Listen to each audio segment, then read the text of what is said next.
आज का हमारा टॉपिक है भारतीय संस्कृति की विशेषताएं। किसी भी देश की संस्कृति उसकी संपूर्ण मानसिक नीति को सूचित करती है।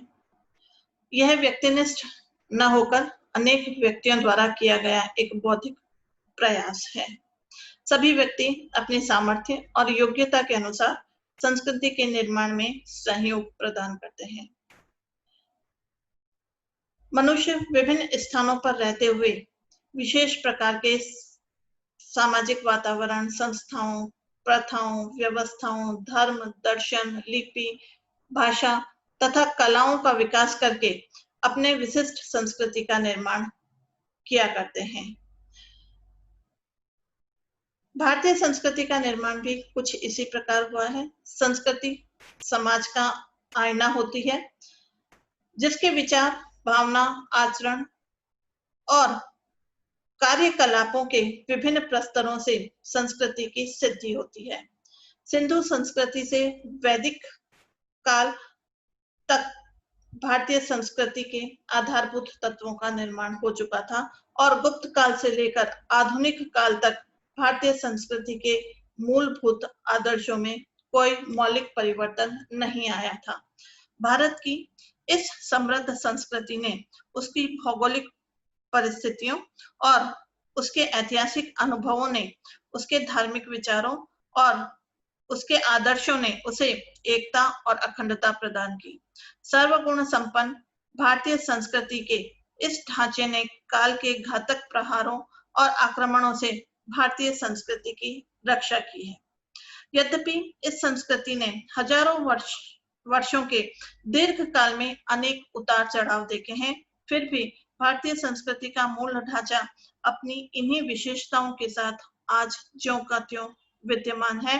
अतः भारतीय संस्कृति की विशेषताओं का अध्ययन करना समाचीन हो जाता है। भारतीय संस्कृति की पहली विशेषता है उसकी प्राचीनता। भारतीय संस्कृति विश्व की प्राचीन संस्कृतियों में से एक है। विश्व की अनेक सभ्यताएं नष्ट हो चुकी है, लेकिन भारतीय संस्कृति आज भी जीवित है। भारतीयों का धर्म आज भी वैदिक धर्म है। आज भी ब्राह्मण पुरोहित यज्ञ में आहुति देकर देवताओं को तृप्त करते हैं। उपनिषदों और गीता के ज्ञान की धारा आज भी प्रवाहित हो रही है। महावीर स्वामी और महात्मा बुद्ध के अहिंसा और शांति के सिद्धांत आज भी इस देश में जागृत है। स्त्रियों का आदर्श आज भी सीता और सावित्री है। संस्कृति की यह प्राचीनता जीवन के प्रति उसकी अनुकूलता को प्रकट करती है।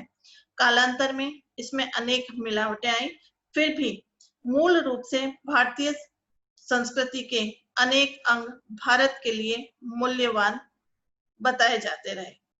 अमेरिका के प्रसिद्ध विद्वान बिल ड्यूरेंट ने कहा है, कोई भी लेखक मिस्र, बेबीलोनिया के इतिहास की भांति भारत के इतिहास को समाप्त नहीं कर सकता है, क्योंकि भारत में अब तक इतिहास का निर्माण हो रहा है और सभ्यता आज भी क्रियाशील है। भारतीय संस्कृति की दूसरी विशेषता है आध्यात्मिकता। किसी भी देश की संस्कृति अपने को धर्म, दार्शनिक विचारों, कला और साहित्य के रूप में अभिव्यक्त करती है। भारतीय संस्कृति ने अपने को जिस रूप में अभिव्यक्त किया वह है उसका आध्यात्म की भावना। यह विचार सदा से ही रहा है कि इस स्थूल संसार से परे भी कोई सत्ता है जिसमें जीवन और शक्ति प्राप्त कर प्रकृति फल और फूल रही है।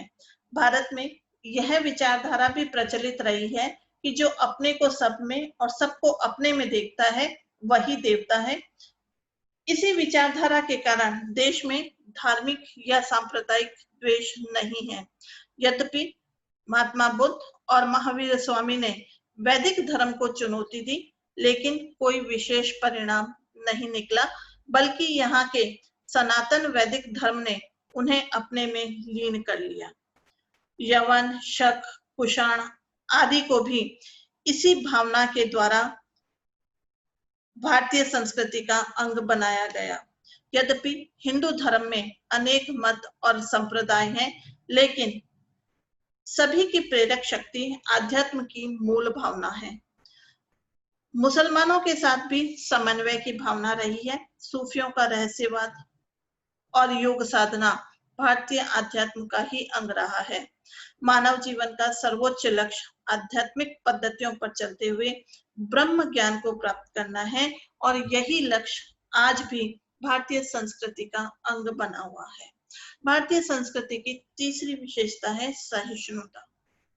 विभिन्न संप्रदायों के प्रति सहिष्णुता और सम्मान का भाव भारतीय संस्कृति का अभिन्न अंग रहा है। यहाँ के राजाओं ने न तो धार्मिक अत्याचार किए और न ही सांप्रदायिक युद्ध किए। भारतीयों का यह विश्वास है कि भगवान अव्यक्त सर्वशक्तिमान सत्ता है। विविध उपासनाएं उस तक पहुंचने का साधन है। अतः जब लक्ष्य एक है तो मार्गों के लिए झगड़ा क्यों? यूरोप में तो धार्मिक अत्याचारों से इतिहास भरा पड़ा है, लेकिन भारत में इस तरह का इतिहास देखने को नहीं मिलता है। इसी धार्मिक विचारधारा के कारण यहाँ सभी पंथ और संप्रदाय प्रीति पूर्वक रह रहे हैं। इसी सहिष्णुता से आर्यों ने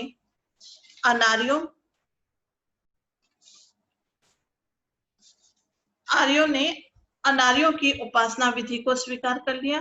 भारत ने विदेशों से धार्मिक अत्याचारों से पीड़ित होकर आने वाले पारसियों, यहूदियों और ईसाइयों को भी शरण दी। इसी सांप्रदायिक एकता का प्रतिपादन हमारे संविधान में भी हुआ है। भारतीय संविधान की अगली विशेषता है, भारतीय संस्कृति की अगली विशेषता है उसकी अनुकूल्यता। भारतीय संस्कृति में अनुकूल्यता प्राचीन काल से लेकर आज तक देखी जा सकती है। अनुकूल्यता का अर्थ होता है अपने को परिस्थितियों के अनुकूल बनाए रखना।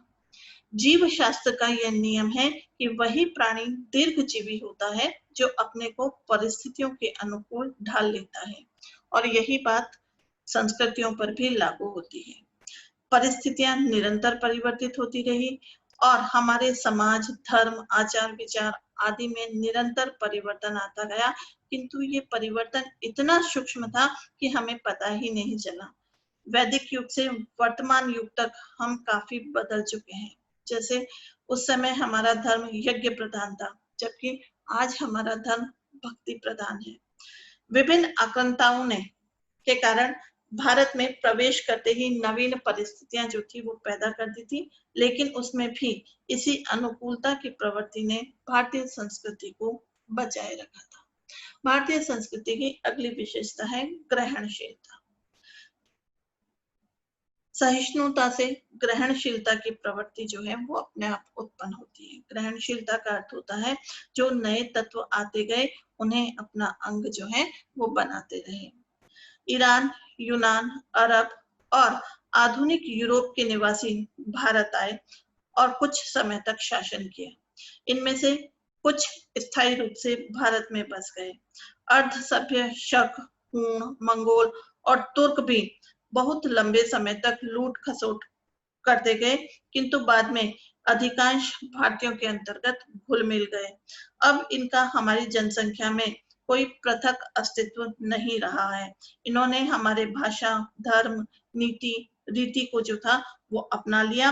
अन्य जातियों को अपने में आत्मसात के साथ भारतीय संस्कृति ने दूसरी संस्कृतियों के सुंदर तत्वों को भी जो था वो ग्रहण किया।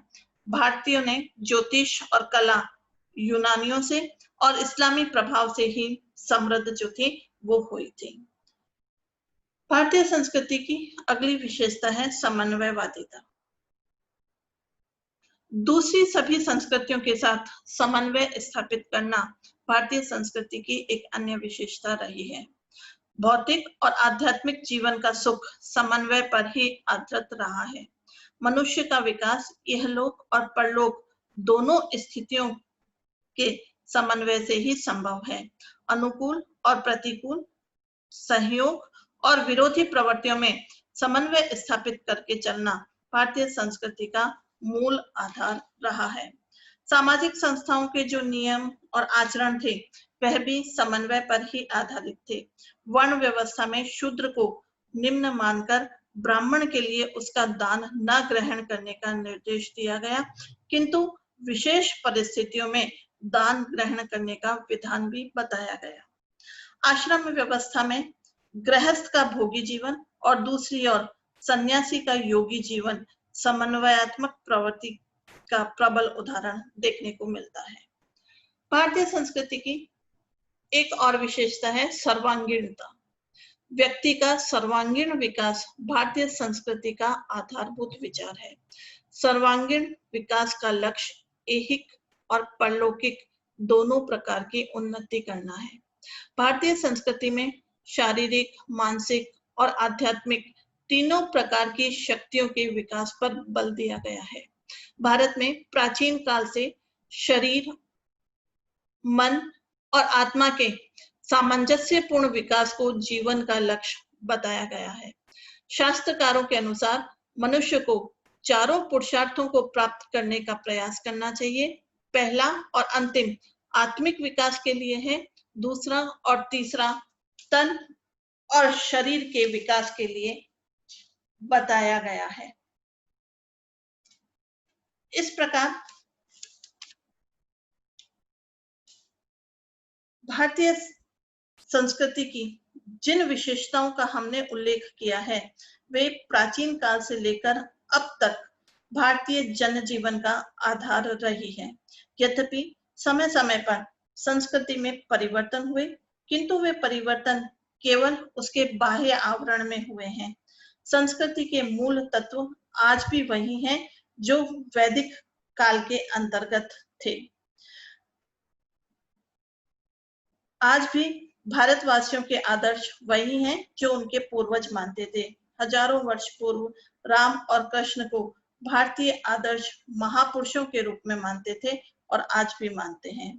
भारत में आदर्श स्त्रियों का उदाहरण आज भी सीता और सावित्री से दिया जाता है। 19वीं और 20वीं शताब्दी में स्वामी रामकृष्ण परमहंस, दयानंद सरस्वती, स्वामी विवेकानंद, लोकमान्य तिलक, गुरुदेव टैगोर, महात्मा गांधी आदि ने वेदों और गीता से प्रेरणा प्राप्त की। शिव और शक्ति की उपासना भारत में प्राग ऐतिहासिक युग से आरंभ हुई और आज तक प्रचलित है। अनेक वैदिक देवता आज भी हिंदू परिवारों में पूजे जाते हैं। इन्हीं कारणों से भारतीय संस्कृति को सनातन और चिर स्थायी संस्कृति कहा जाता है।